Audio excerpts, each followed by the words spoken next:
So I got my coffee and I got my stethoscope, which means we're going to be talking about nursing stuff today. And today's topic is very important because it's all about designing your life as a nurse. So designing your life as a nurse is probably going to be the most important but most difficult thing you'll do in your career life, or possibly even life. Because if you don't, you're going to end up one of those mean senior nurses that you hate. 25 years later, you're going to think to yourself, why am I still in this position? You're going to feel regret, end up never feeling satisfied. You're going to take it out on the new nurses that is coming onto the profession, and then worst case, you're going to forget why you became a nurse in the first place. So after 2 years of experimenting in my own life, I can probably say that I love the life that I designed for myself, being a part-time nurse and a part-time writer. But obviously this did not happen overnight. Like I said, 2 years in the making. So in this video, I'd like to talk about the 3 things that I did to design my life as a nurse. Decide.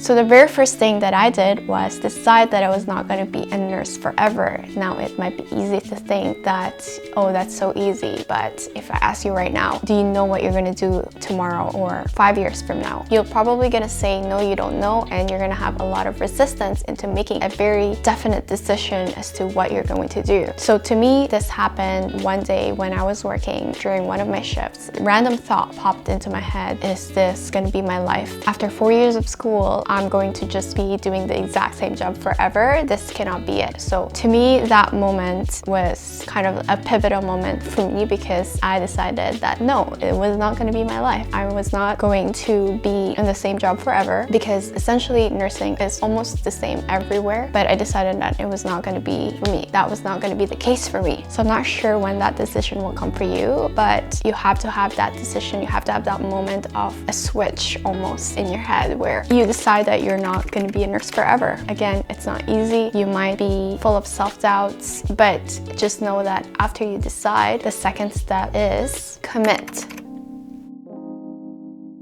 So after deciding that I was not going to be a nurse forever, my brain or subconscious somehow understood that. And I started to want other things. So I was thinking, oh, I want to do online stuff. I want to be an influencer. I want to become an online coach. I want to do YouTube. I want to be a blogger. All of these things just started kind of popping into my head. And suddenly I have all these possibilities that before I did not see. Just by deciding, I kind of expanded my horizon as to what I could do outside of nursing. So after looking at all these other possibilities, I actually committed to taking action. So commitment can take in very different forms for different people. So for me, that commitment looked like becoming a part-time nurse because I could. And secondly, on the times that I was not working as a nurse, I was working on my online stuff. So during my break as a nurse and on my days off. So I was doing a lot of online things. I was lucky because this happened during the pandemic and there was not much really happening at that time. So I really took advantage of that downtime from my social life and family life to focus on the things that I wanted to do. So I went from someone who had a nursing degree to someone who knew how to do things online. So nothing was happening and I wanted to give up, but I knew I couldn't, which leads me to the third point, which is to trust.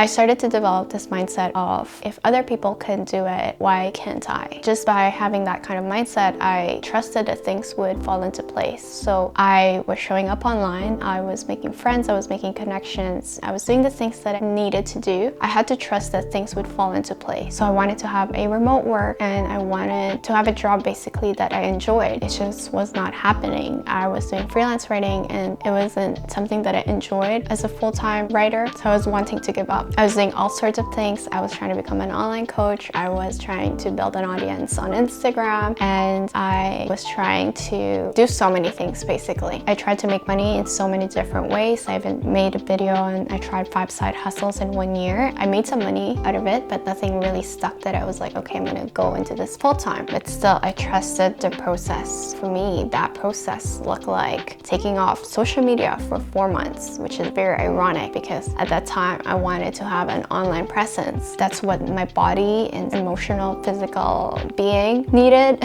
And so I did. I took that time off, and that really what led me to writing, showing up on Medium, on Twitter. That snowballed into different opportunities, such as freelance writing, starting a paid community, coaching. So all of these things that I've been wanting before were finally starting to happen. And part of this trust process was me quitting my hospital nursing job so that I can become a travel nurse, so that I can actually be able to create more or get paid more, have more free time to do the things that I want. By trusting this process, I finally landed here, or 2 years later into this whole journey where I am a part-time travel nurse and a part-time creator or writer. So I started working with a creator tech startup called Passion Fruit, and I think they have an amazing mission for the creator economy, which is the audience that I have my heart set in stone to, just because I was someone who wanted to become a creator and then didn't know how to do it, and now I'm part of the other side where I'm encouraging people to become creators. Anyway, so it's just a very exciting thing. So in conclusion, it's gonna take time for you to design the life that you want, but it's not gonna be impossible. It might take you 6 months to 2 years minimum. It's gonna be hard. There's gonna be a lots of ups and downs, but it's going to be worth it, because the alternative is you being stuck in where you are right now, in the position that you're not happy, where you're always questioning yourself, always doubting yourself, and basically not being excited to wake up to the life that you have, which is what we don't want. Because that's what I wanted for myself. I wanted to wake up to a life that I loved. I am somehow there. And finally, I hope that you be kind to yourself. You take it one day at a time, and I'll see you in the next video.